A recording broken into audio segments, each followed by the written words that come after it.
Extraction 2 is finally here. The Netflix movie, the sequel to the original one, is now out for you guys to go and check out right now. Tell me what you thought of this movie. Did you like it more than the first one? Did you not? Smash down that comment section below. Smash that like button, click subscribe, and let's talk about Extraction 2 right now. Okay, so Extraction 2 is now in the books. The Chris Hemsworth led action film, directed by Sam Hargrave, is now officially there and ready for everyone to watch. So, straight off the bat, this is definitely 100% a sequel. I can confirm that it's not a prequel as some of us thought because of the ending of the last Extraction. This picks up right at the end of that. It does in the first opening sequence with the credits and everything. Boom, straight away, they tell you straight away this is going to be a sequel. So, we pick up where we left off in that incredible first movie that was just action, thriller, was so good. Now, when it comes to Extraction 2, I'm going to tell you now, this may be better than the first one. This was absolutely bonkers fun. What I love about this movie is they took exactly what worked so well in the first Extraction movie and just dialed it up and just turned up the action, turned up the blood and gore, and they turned up some of the special filming aspects that they used in the first one and added it more in this movie. Now, what I mean by that is, you remember that car chase scene in the first one where it was all like, felt like that one-shot motion, how they shot all that. Well, they used that filming style again, but not just for car chases, but for a sequence that happens in the prison. And it was phenomenal. It was just an absolute masterclass at producing that action sequence in that sort of move. Like we saw it earlier in the John Wick 4 movie as well, where we followed John through and it was all felt like it was one shot, this pure action, just spectacle, all in the one motion. The prison sequence in this movie is just absolutely bonkers fun, man. The action was unreal and it was bloody and gory, man. I'm telling you now, this movie, some of the kills in here are absolutely brutal.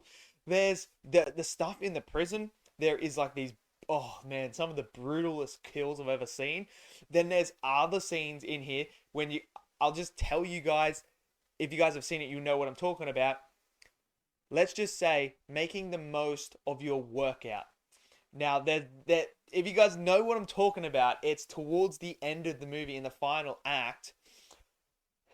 It's brutal. It is absolutely brutal, man. I never thought I would see someone die like that, and I did. I was just like, this is cool.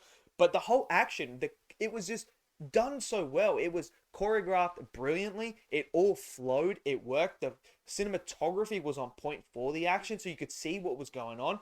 The gun action, the gung fu in here, you can tell that they took inspiration from John Wick and added it into this movie, because there are moments when you are using the gun that feels like it's like straight out of the John Wick series, which I don't mind movies taking inspiration from other movies like John Wick and stuff like that, incorporating what is so brilliant about that, and then putting it in their movie, but turning a twist and making it feel like it's their own. So while it does feel like there are moments in here where you're like, that's John Wick, that's from John Wick, it still feels like Extraction. It still feels like its own sort of thing. And that's what I love about it. Now, as for the story, there is a lot of story here, and it really revolves around Tyler and his relationship with his ex-partner. And we also get to know a bit more of his backstory, and we start to see how much the death of his son from the first movie, remember the first movie when he talks about his son, how he died and that, we start to learn more about it. And this is where the character of Tyler has this beautiful arc in here that just worked so well. And when you get exposed, the layers deep inside of him, the way that he feels about his son and what happened, it just feels so good when he's just unloading it everywhere, that it just makes you love this character even more. It makes you understand why this mission is so personal to him and why he's so determined to extract these people out of there and get them to safety. This is a personal mission for him. It really is. And obviously, Idris Elba is in this movie as well. He's not in it like all the time. He makes like 2 cameo appearances in here. It's really a cameo. It's at the start, and then you see when the other one comes up. So he has a presence in here. I feel like he's going to have more of a presence moving forward, though, in these movies. So the story worked so well. The supporting cast, I felt like what they did well in this one as well is the supporting cast got a bit more of the action sequences in here as well. So you remember his friend, that was always looking over her and over him and everything like that. She actually gets involved, and her brother gets involved in here as well. And it was really, really good to see them really get involved in the action and not just be bystanders anymore.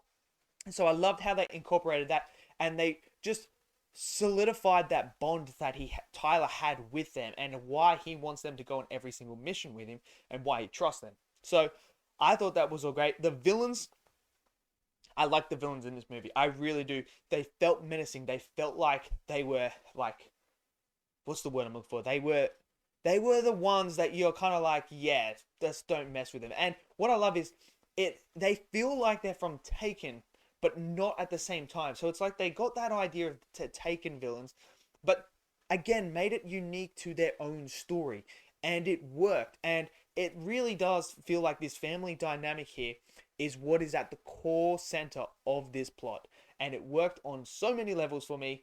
And I absolutely loved it, especially when you get to the final act.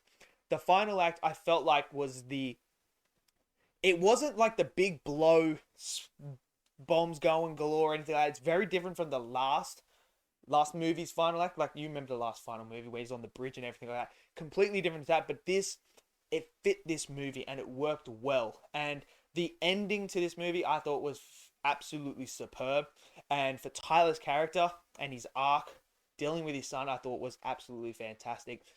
Like I said, the cinematography is absolutely stunning. The one-shot sequences in here are absolutely incredible. The locations are beautiful. Some of the CGI is a bit like, you can tell that it is CGI, but it worked most of the movie. Like, I'd say about 95% of the movie, I couldn't really go, oh, that's a bad CGI or anything like that. So that it worked. I thought the dialogue was absolutely fantastic. The script was great. To me, this is just a really good action movie. It really is. I wouldn't say it's as good as John Wick 4, but I tell you what, it is just a bonkers fun, man. Like I said, the blood and gore, man, some of the kills are just absolutely insane. So what they did well is they got what was the core elements that worked so well with the first Extraction movie and just turned it up and just made it that bit more bloody, that bit more action-packed, bit more pacing. The pacing was a lot quicker in here as well. It let you breathe when you needed to breathe, and then it came back to the action. Absolutely fun. Enjoyed it. Let me know what you guys think of Extraction 2. Do you love it? Do you hate it? Smash it down in that comment section below. Smash that like button. Click subscribe. I'll see you guys next video. Until then, stay safe and peace out.